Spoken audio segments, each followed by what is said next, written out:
Saturday at the Suds, Greenwood, Indiana. Today is May 10th, 2025. We're back with Roland. Good to see you again. Yeah, you too. Talked with Roland last week. If you looked at last week's video, you'll see this amazing Hellcat wide body, super stock, but you won't hear anything because we had audio failure. So Roland's good enough to agree to talk to us again. Hopefully we got a new microphone set up and you can hear us this time. So Roland, tell us a little bit about this Challenger. It's a 2020 super stock, like you were saying. Factory production, they're rated at 807 horsepower. I've done a few modifications to this one. I've got the superchargers poured and polished, changed out the pulleys, went and converted it to E85. Oh, okay. Yeah, then got a pretty aggressive tune on it. Did all the muffler delete, coilovers in it. Drives amazing for a Challenger. Yeah, so you're probably well over 1,000 horsepower now. Yeah. That's so the last time I ran on a dyno, it was a high 900, but the dyno was slipping. Okay. So yeah, it's definitely over 1,000, and it's got the torque to match. It's pushing high 900 on torque, so nice. It's pretty crazy. And even with the big wide body fat tires, I'm sure this thing is hard to hook up. Yeah, it's a drag car. It's built to drag like a demon. So yeah, I got some tires on it. The drag radials, and they're massive. You know, the big 315s, but it just won't get traction on the street for nothing. And then it's also got the brass monkey package for the wheels, so it's kind of unique in the color and some of the accents on the car. It's pretty cool. Such an amazing car. I love Challengers. This has got the best of the best. And I know you're a Mopar guy. Not only do you have this late model Challenger, but you've got an old school Dodge Charger as well, right? Yes, yeah, a 1968 Charger. It's got the 426 Hemi. It was built out in New York. The motor was, anyways. It's pushing probably 600 horsepower. Not as fast as this, but it hits all your senses. It's my baby. I named her Betty. Right on. All black. Just a super clean. Restored in 2014, and I'm sure I'll see you guys here, and we'll be able to check it out here soon. Really looking forward to seeing your Charger. I like that you said it's my baby. That's where we get the name of My Baby Detailing. When we talk to people about their cars, almost without fail, if they're enthusiastic about their car, they're going to call it my baby. Yeah, absolutely. So get kind of loud here. I love the rumbles. Big block V8s all over. And Roland, thanks for telling us about your Challenger. Yeah. See you next time. Good to see you again. The regulars met Bob in our very first episode. Ooh. He had a different car out here. Now he said there's a 29 Model A, but we've got some Mopar power here and an old school Hemi. Yeah. Bob, tell us about this hot rod. Yes. Well, it's a 29 Model A Roadster. Got a Chrysler Hemi 392-inch cubic inch motor. Came out with a 58 Chrysler Imperial. Nice. Yeah. Oh, that was an Imperial. Yeah, it came out with an Imperial. Okay, so they made this particular motor just 2 years, 57 and 58. Gotcha. Yeah. That's a lot of engine for a small car. It's a lot of engine. I imagine that'll just turn those tires to smoke pretty easily. This is the third set of tires I put on this car. I love it. Love it. Yeah. So this is a different car than you had out here last time we talked to you. Yes. You have a pretty big collection. How big's your garage? You've seen it all. We've got the two. You've seen it all. And a pretty big difference between the two of them. Yes. I've always wanted a 44, and that's why I got it. Okay. Okay. Never had one. And this one probably not the most comfortable touring car, right? Okay, I'm the only one who wants to ride in it anyway. I get it. I don't care about anybody else getting it. With the fun meter's got to be pegged to 11 all the time. It is. Get a lot of waves, a lot of people walking up want to look at it. So that's half the fun. Yeah, absolutely. Half the fun, yeah. I love the paint. Is there significance to the number 14? 14. Bill Vukovich, my favorite race driver. Right. From way back. Nice. That's my first race in '52. Okay. I haven't missed one since. I know. We talked about that last time. Yeah. So cool. Yeah. Since 1952, Bob's never missed an Indy 500. This will be 74 in a row. That is awesome. Including COVID in 2020. Nice. Went to that one. Nobody else got to go. You had a good choice seats, I'm sure. I snuck in. That's so cool. Yeah. And I'm surprised you're not the Grand Prix today. Well, you know, that's really not my thing. Okay.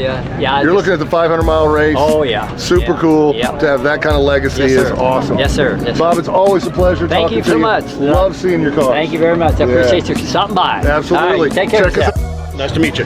Cool. Judd, tell me a little bit about this car. I know you said it was a 1969. Yeah, it's a 1969 Volkswagen Type 3 notchback. So these were not imported into the United States. These were German only. So here in America, we had the Type 3 wagons and the fastbacks, but the notchbacks are pretty rare over here. This car was started to be built by Drew Strunk out of Ohio. Started out all square tube chassis car, ladder bar rear end, QA1 double adjustable coilovers. It's got a 2332 Volkswagen engine in it, aftermarket bubble top case, big empty heads. It makes about 180 some horsepower, weighs 1,800 pounds. Tilt fiberglass front end. It's a lot of fun. It's got a Pro Street trans, 5-inch narrowed axles. The car gets dailied. You know, I drive it quite a bit. It's just a lot of fun on the street. Now you said that earlier when we were talking, you had mentioned that it came out of a barn. Yes. What was the story there? How did you save it? So Drew actually found the car in a barn. My understanding, and then it was in rough shape, so it was on the verge of being not salvageable. So they cut the lower pans, everything out of it, built the tube chassis, and then it made its way to another friend of mine, Jerry White, out of Ohio. Jerry kind of put his finishing touches on the car, drove it very little, and then it has now made it to me, which hopefully is its final home. So, you know, it was just one of those cars that it was too rare to let go to scrap. So, yeah. You know, it was a good candidate for this kind of project, and now it lives to play another day. Of course. So when it came to you, what was already done and what have you done? So most of it was already done. I have added some electronics to it. I have done some work to the transmission, had to put some different carburetors on it, so it was really set up to drag race. It really wasn't very street friendly. So just a lot of tuning, a lot of electronic work, re-geared the transmission so it was more drivable. Because like I said, I like to daily this car. Yeah. I mean, I like to drive it around. I take it to a lot of shows. So it's just been more of a finishing touches kind of thing for me to make it more reliable and able to be enjoyed a little bit more on a day-to-day basis. So for something that's daily, does it have much creature comforts in there? It does not have very much creature comforts. I mean, it's built to go, so you know, it doesn't have a lot. The seats aren't too bad, but I mean, it's really kind of a purpose built. You know, no air conditioning, nothing like that. It's just built to go fast. It's built to go fast and built to be cool. Hey, gotta respect that. Yeah. Yep. So it's a lot of fun. It is a lot of fun for sure. I'm a big Volkswagen fan. I've got this car. I've got a 65 Bug on air ride, a 70 Bug, and a 72 bay window bus. But okay.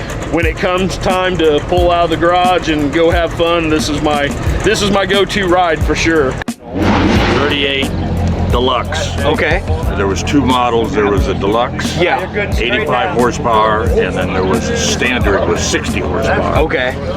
It's all original. It's been painted once, but the inside, the engine, the drivetrain, it's been converted to hydraulic brakes. This was the last year. Okay.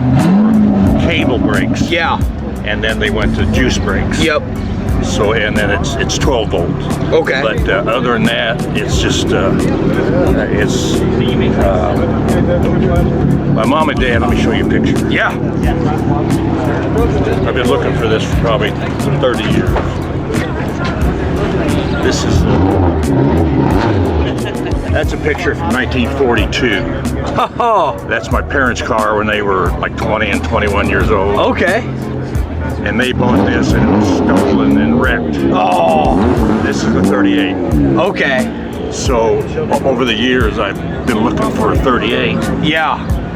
But I didn't want one that had a Chevy engine or a jazzy paint job. Right. Fancy wheels. Yeah, absolutely. And I found this one up around Traverse City, Michigan. Okay.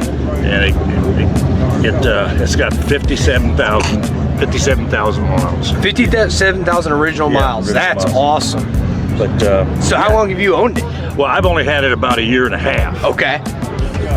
but I've had it up here for 30 years. Yeah, there you go. There you But I go. finally found, like I said, you see them and they got Chevy engines in them, or they got flames on them, and Yeah. I wanted it original. So. Yeah, no, absolutely. But Absolutely. yeah, just old flathead Yep. engine, and Flat V8. What's the displacement on the engine? Do you know? I don't know.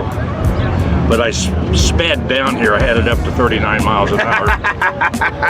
So, that's about as fast. Well, back then, you didn't have highways or interstate. No. So you just drove somewhere for a picnic, or you went to the grocery store. So. Yeah, 40 miles an hour is fast back then. Oh yeah. Yeah, you were hauling. Yeah. We actually just went up to the Auburn Court Duesenberg Museum cool. probably about 3-4 weeks ago, and I remember we were out there, looking at some of those Auburns, and they were 20s making 300 horsepower. Yeah. Like, holy cow. This was 85 once. Yeah. So that's the story on it, guys. No, well, hey, I appreciate you telling me, Doug. Yeah, okay. Thank you very much. It was a pleasure meeting you. You guys. Hopefully I'll be. Rare cars tonight. This is a great night at the Suds. Really crowded, beautiful weather. It's like 75 degrees and sunny today. Looking at this Bricklin. This is an unusual car. I'm no expert, but they made them in 74 and 75. In Canada, I believe they use either AMC or Ford V8. And this is one of them. You see, they got the gold wing doors, made famous by the DeLorean, but this did it first. And a real unique car inside and out. Lots of neat things here tonight or this afternoon that you just don't see very often. So the Suds is such a cool place. It's different every Saturday, weather permitting. Every Saturday here at the Suds, Greenwood, Indiana, it's the place to be.